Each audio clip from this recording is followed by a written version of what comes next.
بسم اللہ الرحمن الرحیم۔ شروع کرتا ہوں اللہ کے نام سے جو بڑا مہربان نہایت رحم کرنے والا ہے۔ هل أتاك حدیث الغاشیہ، کیا تجھے بھی چھپا لینے والی یعنی قیامت کی خبر پہنچی ہے؟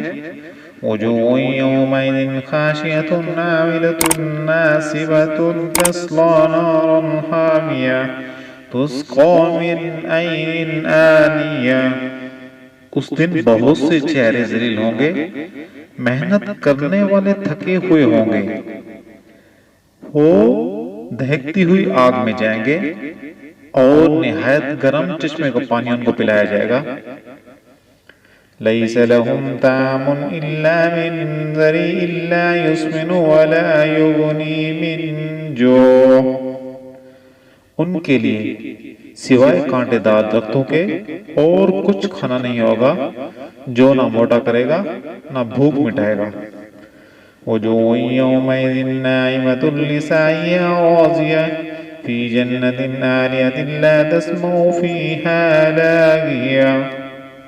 بہت سے چہرے اس دن تر و تازہ ہوں گے، اپنی کوشش پر خوش ہوں گے، بلند و بالا جنتوں میں ہوں گے جہاں کوئی بیہودہ بات نہیں سنیں گے۔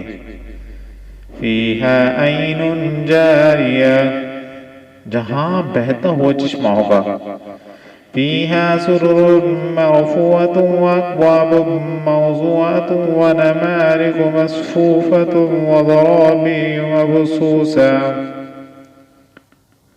اس میں اونچے اونچے تخت ہوں گے، آب خورے رکھے ہوئے ہوں گے اور ایک قطار میں لگے ہوئے تکے ہوں گے، مخملی مسندیں پھیلی پڑی ہوں گی۔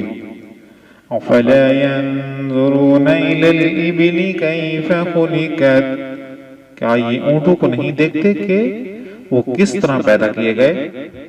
وَإِلَى السَّمَاءِ كَيْفَ رُفِعَتْ، اور آسمان کو کہ کس طرح اونچا کیا گیا۔ وَإِلَى الْجِبَالِ كَيْفَ نُصِبَتْ، اور پہاڑوں کی طرف کہ کس طرح گاڑ دیے گئے۔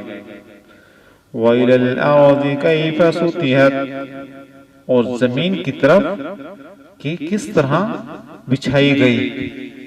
إِنَّمَا أَنْتَ مُذَكِّرٌ، بس آپ نصیحت کر دیا کریں کیونکہ آپ صرف نصیحت کرنے والے ہیں۔ لست علیہم بمسیطر الا من تولى وكفر فيعذبه الله العذاب الاکبر، آپ کچھ ان پر دروغہ نہیں ہیں، ہاں جو شخص روگردانی کرے اور کفر کرے اسے اللہ تعالیٰ بہت بڑا عذاب دے گا۔ ان الینا ایابہم ثم ان علینا حسابہم، بے شک ہماری طرف ان کا لوٹنا ہے